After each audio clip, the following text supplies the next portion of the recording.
ബിസ്മില്ലാഹിർ റഹ്മാനിർ റഹീം.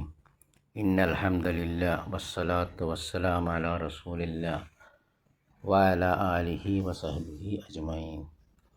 അസ്സലാമു അലൈക്കും വറഹ്മത്തുള്ളാഹി വബറകാതുഹു. ഇന്നത്തെ വിഷയം സ്ത്രീ ഭരണാധികാരി വിജയിക്കില്ല എന്ന ഹദീസ്. അത് എല്ലാ ജനതക്കും ബാധകമായ പൊതുവായ നിയമമാണ്, പേർഷ്യക്ക് മാത്രം അല്ല. കാരണം ഇത് പേർഷ്യയിലെ രാജ്ഞിയുമായി ബന്ധപ്പെട്ടാണ് ഈ ഹദീസ് പറഞ്ഞത്. അതുകൊണ്ട് ചിലർ പറയും, എന്താണിത്, ആ പേർഷ്യയിലെ രാജ്ഞിക്ക് മാത്രമാണ് ബാധകം, ആ രാജ്ഞിയെക്കുറിച്ചാണ് പറഞ്ഞത് വിജയിക്കില്ല എന്ന്. അല്ലാതെ മുസ്ലിം സ്ത്രീകൾക്ക് രാഷ്ട്രീയത്തിൽ പ്രവർത്തിക്കാൻ ഈ ഹദീസ് എടുത്ത് ഉദ്ധരിച്ചിട്ട് തെളിവാക്കാൻ, രാഷ്ട്രീയത്തിൽ പ്രവർത്തിക്കാൻ പാടില്ല എന്ന് ഈ ഹദീസ് എടുത്ത് ഉദ്ധരിച്ചിട്ട് തെളിവാക്കാൻ പാടില്ല എന്ന് പറയുന്നവരുണ്ട്. ബാറക്കല്ലാഹു ഫീക്കും. സഹാബിയായ അബൂ ബക്കർ റളിയല്ലാഹു അൻഹു പറഞ്ഞു, ഇതാണ് ആ ഹദീസ് ഫുള്ള് വായിക്കുകയാണ്. ജമൽ യുദ്ധത്തിൽ അള്ളാഹു എനിക്കൊരു വാക്കുകൊണ്ട് പ്രയോജനം നൽകി. പേർഷ്യയിലെ ജനങ്ങൾ ഖോസ്രുവിൻ്റെ മകളെ അവരുടെ രാജ്ഞി, അതായത് അവരുടെ ഭരണാധികാരി ആക്കിയ വാർത്ത കേട്ടപ്പോൾ പ്രവാചകൻ സല്ലല്ലാഹു അലൈഹി വസല്ലം പറഞ്ഞു, ഒരു സ്ത്രീയെ ഏതൊരു രാഷ്ട്രവും അതിൻ്റെ ഭരണാധികാരിയാക്കിയാൽ ആ രാഷ്ട്രം ഒരിക്കലും വിജയിക്കില്ല. ഇതാണ് ഹദീസ്. അപ്പോൾ പേർഷ്യയിൽ ഭരണാധികാരിയാക്കിയപ്പോഴാണ് നബി സല്ലല്ലാഹു അലൈഹി വസല്ലം ഈ ഹദീസ് പറയുന്നത്. സ്ത്രീയെ ഭരണാധികാരിയാക്കിയാൽ അത് വിജയിക്കില്ല എന്നത്. ബാറക്കല്ലാഹു ഫീക്കും. അപ്പോൾ ഈ ഹദീസ് വെച്ചിട്ട് പറയും, പേർഷ്യയിലെ രാജ്ഞിക്ക് മാത്രം ബാധകമാണ് ഈ ഹദീസ്. എന്നാൽ നമ്മൾ ഈ ഹദീസിനെ പരിശോധിച്ചാൽ ഹദീസിൽ വന്ന പദം, നമുക്ക് ഹദീസ് ഒന്ന് വായിക്കാം. ലൻ യുഫ്ലിഹ ഖൗമുൻ വല്ലൗ അംറഹും ഇംറഅത്തൻ. ഒരു ജനത വിജയിക്കില്ല അവരുടെ കാര്യങ്ങൾ ഒരു സ്ത്രീയെ ഏൽപ്പിച്ചാൽ, നേതൃത്വം ഏൽപ്പിച്ചാൽ. അപ്പോൾ ഇവിടെ നമ്മൾ ഈ ഹദീസിൽ വന്ന പദം ഖൗമുൻ, ജനത, ആ പദം നമ്മൾ നോക്കിയാൽ അത് നെക്കിറയാണ്. അറബി വ്യാകരണത്തിൽ നെക്കിറ എന്നാണ് പറയുക. നെക്കിറ എന്ന് പറഞ്ഞാൽ അലിഫ്ലാം ഇല്ലാത്ത പദമാണ്. അപ്പോൾ അലിഫ്ലാം ഇല്ലാത്ത ഒരു പദം എന്ന് പറഞ്ഞാൽ അതെന്താണ്? ഖൗം എന്ന് പറഞ്ഞാൽ അത് പൊതുവായിട്ട് പറയുന്നതാണ്. ഏതൊരു ജനതയും, അത് പ്രത്യേകമായിട്ട് അത് പേർഷ്യയിലെ രാജ്ഞിക്ക് മാത്രം ബാധകമായിരുന്നെങ്കിൽ അവിടെ അലിഫ്ലാം ഇട്ട് പറയണം, അൽ ഖൗമു എന്ന് പറയണം. അപ്പോൾ എന്താവും? അതിനെ മൈരിഫ എന്ന അറബി വ്യാകരണത്തിൽ പറയാം. മൈരിഫ, നിർദ്ദിഷ്ട നാമം. നക്കിറ എന്ന് പറഞ്ഞാൽ സാമാന്യ നാമം, അത് പൊതുവാണ്. ബാറക്കല്ലാഹു ഫീക്കും. അപ്പോൾ അല്ല് വെച്ചിട്ടല്ല പറഞ്ഞ ഈ ഹദീസിൽ, അല്ല് വെക്കാണ്ട് അൽ ഖൗമു എന്നല്ല പറഞ്ഞ്. ഖൗമു എന്ന് പറയുമ്പോൾ എന്ത് സംഭവിക്കുന്നു? ഏതൊരു ജനത എന്നുള്ള പൊതുവായ അർത്ഥമാണ് വരിക, പ്രത്യേകമായിട്ട് പേർഷ്യക്ക് മാത്രമല്ല. ബാറക്കല്ലാഹു ഫീക്കും. ഇനി നമ്മൾ സഹാബാക്കളും എങ്ങനെ മനസ്സിലാക്കി നോക്കാം. റളിയല്ലാഹു അൻഹും അവരും ഏതൊരു ജനത എന്ന് തന്നെയാണ് മനസ്സിലാക്കിയത്. കാരണം അവരങ്ങനെ തന്നെയല്ലേ മനസ്സിലാക്കുകയുള്ളൂ. ബാറക്കല്ലാഹു ഫീക്കും. അതുകൊണ്ടാണ് ആയിഷ റളിയല്ലാഹു അൻഹു നേതൃത്വം നൽകിയതിനെക്കുറിച്ച് അബൂ ബക്കർ റളിയല്ലാഹു അൻഹു അതുകൊണ്ടാണ് എന്ത് സംഭവിച്ചത്? അബൂ ബക്കർ റളിയല്ലാഹു അൻഹു ഈ ഹദീസ് ഉദ്ധരിക്കുന്നത് ആയിഷ റളിയല്ലാഹു അൻഹു നേതൃത്വം എടുത്തപ്പോഴാണ്. അപ്പോൾ ഈ ഹദീസ് ആയിഷ റളിയല്ലാഹു അൻഹാക്കും ബാധകമാണ്, പേർഷ്യയിലെ ആ രാജ്ഞിക്ക് മാത്രമല്ല. ജമൽ യുദ്ധസമയത്ത് ആയിഷ റളിയല്ലാഹു അൻഹ നേതൃസ്ഥാനത്തുണ്ടായിരുന്നപ്പോൾ അബൂ ബക്കർ റളിയല്ലാഹു അൻഹു ഈ ഹദീസ് ഓർത്തിട്ടാണ് യുദ്ധത്തിൽ പങ്കെടുക്കാതെ പിന്മാറിയത്.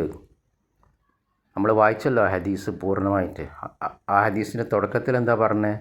അബൂബക്കർ റളിയല്ലാഹു അൻഹു, ജമൽ യുദ്ധത്തിൽ അള്ളാഹു എനിക്കൊരു വാക്ക് കൊണ്ട് പ്രയോജനം നൽകി. ഞാൻ ജമലിലെ ആടുകളുമായി ചേർന്ന് അവരുമായി യുദ്ധം ചെയ്യാൻ ഒരുങ്ങിയപ്പോൾ പ്രവാചകൻ സല്ലല്ലാഹു അലൈഹി വസല്ലമയിൽ നിന്ന് കേട്ടത് ഞാൻ ഓർത്തു. അതുകൊണ്ടാണ് പറഞ്ഞ പ്രയോജനം നൽകി എന്ന്. അങ്ങനെ അദ്ദേഹം ആ യുദ്ധത്തിൽ നിന്ന് പിന്മാറി, പങ്കെടുത്തില്ല. ബാറക്കല്ലാഹു ഫീക്കും. അതിനാൽ ഹദീസിൻ്റെ വാചകവും സഹാബികളുടെ മനസ്സിലാക്കലും പൊതുവായ അർത്ഥത്തെയാണ് സൂചിപ്പിക്കുന്നത്. ഈ ഹദീസ് പേർഷ്യൻ സംഭവത്തിനായി മാത്രമായിരുന്നെങ്കിൽ അബൂബക്കർ റളിയല്ലാഹു അൻഹു അത് ആയിഷ റളിയല്ലാഹു അൻഹയുടെ ജമൽ യുദ്ധവുമായി ബന്ധപ്പെടുത്തുമായിരുന്നില്ല. അതിനാൽ ഇതൊരു പ്രത്യേക സംഭവത്തിന് മാത്രം അല്ല, പൊതുവായ നിയമമായി മനസ്സിലാക്കിയതാണെന്ന് വ്യക്തമാകുന്നു. അതുകൊണ്ട് തന്നെ അഹ്ലുസുന്നത്തി വൽ ജമാഅത്തിൻ്റെ പണ്ഡിതന്മാർ ഈ ഹദീസ് അങ്ങനെ തന്നെയാണ് പഠിപ്പിക്കുന്നത്. ഈ ഹദീസ് വെച്ചിട്ട് മുസ്ലിം സ്ത്രീകൾക്ക് രാഷ്ട്രീയത്തിൽ പ്രവർത്തിക്കാമെന്ന് അഹ്ലുസുന്നത്തി വൽ ജമാഅത്തിൻ്റെ ഒരു പണ്ഡിതനും പറഞ്ഞിട്ടില്ല. ബിദ്അത്തുകാരുടെ പണ്ഡിതന്മാരാണ് ഈ ഹദീസിനെ അങ്ങനെ ദുർവ്യാഖ്യാനിച്ചത്. ബാറക്കല്ലാഹു ഫീക്കും. നബി സല്ലല്ലാഹു അലൈഹി വസല്ലമയും സഹാബാക്കളും റളിയല്ലാഹു അൻഹും അവർ പോലും രാഷ്ട്രീയ പ്രവർത്തനത്തിലൂടെയോ രാഷ്ട്രീയ പ്രബോധനത്തിലൂടെയോ അല്ല അധികാരത്തിൽ വന്നത്. അവർ ആത്മീയമായി വളർന്നു, പ്രബോധനം ചെയ്തു. അങ്ങനെ ഒരു ഉത്തമ സമൂഹം മദീനത്തുണ്ടായപ്പോൾ, മക്കയിലുണ്ടായപ്പോൾ, മക്കയിലാണല്ലോ പ്രബോധന പ്രവർത്തനങ്ങൾ തുടങ്ങിയത്, അവിടെയാണ് സംസ്കരണവും തുടങ്ങിയത്. അങ്ങനെ ഒരു ഉത്തമ സമൂഹമുണ്ടായപ്പോൾ മദീനക്കാർ വന്ന് നബി സല്ലല്ലാഹു അലൈഹി വസല്ലമയെ മക്കയിൽ നിന്ന് ക്ഷണിക്കുകയാണ്. അങ്ങനെ നബി സല്ലല്ലാഹു അലൈഹി വസല്ലം മദീനയിൽ പോവുകയും അവിടെ അവർക്ക് അവരുടെ ഭരണാധികാരി ആവുകയാണ് ചെയ്തത്. രാഷ്ട്രീയ പ്രവർത്തനമോ രാഷ്ട്രീയമായി സംഘടിപ്പിക്കലോ ഒന്നും നബി സല്ലല്ലാഹു അലൈഹി വസല്ലം സഹാബാക്കളെ കൊണ്ട് ചെയ്തിട്ടില്ല. അതിന് ഇസ്ലാമിൽ യാതൊരു തെളിവുമില്ല. പിന്നീട് ഖുലഫാ റാഷിദീങ്ങളും അതേപോലെ രാഷ്ട്രീയ പ്രവർത്തനവും പ്രബോധനവും ഒന്നും ചെയ്യാതെയാണ് പിന്നീടുള്ള ഖുലഫാ റാഷിദീങ്ങളും അധികാരത്തിൽ വന്നത്. ബാറക്കല്ലാഹു ഫീക്കും. അപ്പോൾ നബി സല്ലല്ലാഹു അലൈഹി വസല്ലം പറഞ്ഞിട്ടുണ്ട്, അലൈക്കും ബി സുന്നത്തി വ സുന്നത്ത് ഖുലഫാ റാഷിദി അൽ മഹദിയീൻ. നിങ്ങൾ എൻ്റെ സുന്നത്തും എനിക്ക് ശേഷം വന്ന ഖുലഫാ റാഷിദീങ്ങളുടെ സുന്നത്തും പിൻപറ്റണം. അവരുടെ ഷൂറ ഉണ്ടായിട്ടുണ്ട്. ഷൂറ എന്ന് പറഞ്ഞാൽ പരസ്പരം കൂടി ആലോചിക്കുക. ഈ ഷൂറ എന്താണ്?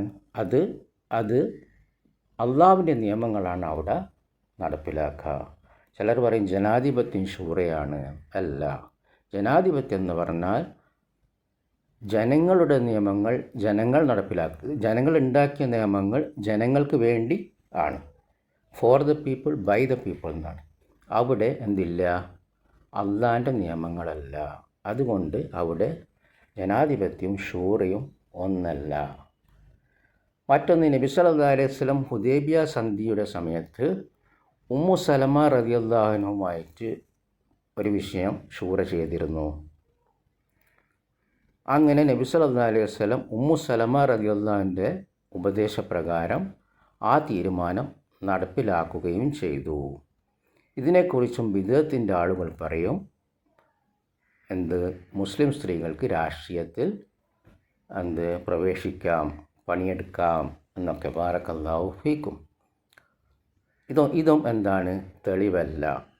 ബാറക്കല്ലാഹു ഫീക്കും. കാരണം നബി സല്ലല്ലാഹു അലൈഹി വസല്ലം ഭാര്യമാരോട് ഏത് വിഷയം ചർച്ച ചെയ്യേണ്ടി വന്ന ഏത് വിഷയം ചർച്ച ചെയ്യും. എല്ലാ ഭാര്യയും ഭർത്താവും അങ്ങനെ തന്നെയാണ്. അവരെ പരസ്പരം പങ്കുവെക്കും. അത്രേ നടന്നിട്ടുള്ളൂ. അല്ലാതെ ഉമ്മു സലമ റളിയല്ലാഹു അൻഹു രാഷ്ട്രീയ പ്രബോധനമോ പ്രവർത്തനമോ ഒന്നും ചെയ്തിട്ടില്ല, പണിയെടുത്തിട്ടില്ല, നേതൃസ്ഥാനത്തിൽ വന്നിട്ടില്ല, ഒന്നുമില്ല. ബാറക്കല്ലാഹു ഫീക്കും.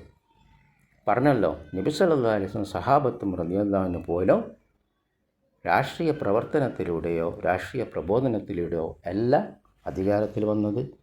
അതല്ല സുന്നത്ത്. അള്ളാഹു ഖുർആനിൽ പറഞ്ഞു, ലഖദ് കാന ലക്കും ഫീ റസൂലില്ലാഹി ഉസ്വത്തുൻ ഹസന. നിങ്ങൾക്ക് അള്ളാഹുവിൻ്റെ ദൂതനിൽ സല്ലല്ലാഹു അലൈഹി വസല്ലം ഉത്തമമായ മാതൃകയുണ്ട്. അപ്പോൾ നബി സല്ലല്ലാഹു അലൈഹി വസല്ലം പറഞ്ഞു, എൻ്റെ സുന്നത്തും പിൻപറ്റണം, ഖുലഫാഉ റാഷിദീങ്ങളുടെ സുന്നത്തും പിൻപറ്റണം. ബാറകല്ലാഹു ഫീക്കും. അതുകൊണ്ട് മുസ്ലിം സ്ത്രീകൾ അവർ അധികാര രാഷ്ട്രീയത്തിൽ പണിയെടുക്കുന്നതിനും പ്രവർത്തിക്കുന്നതിനും ഇസ്ലാമിൽ യാതൊരു തെളിവുമില്ല. ബാറകല്ലാഹു ഫീക്കും. നമുക്കിവിടെ നിർത്താം. സുബ്ഹാനകല്ലാഹുമ്മ വബിഹംദിക അശ്ഹദു അൻ ലാ ഇലാഹ ഇല്ലാ അൻത അസ്തഗ്ഫിറുക വഅതൂബു ഇലൈക്. അസ്സലാമു അലൈക്കും വറഹ്മത്തുള്ളാഹി വബറകാതുഹു.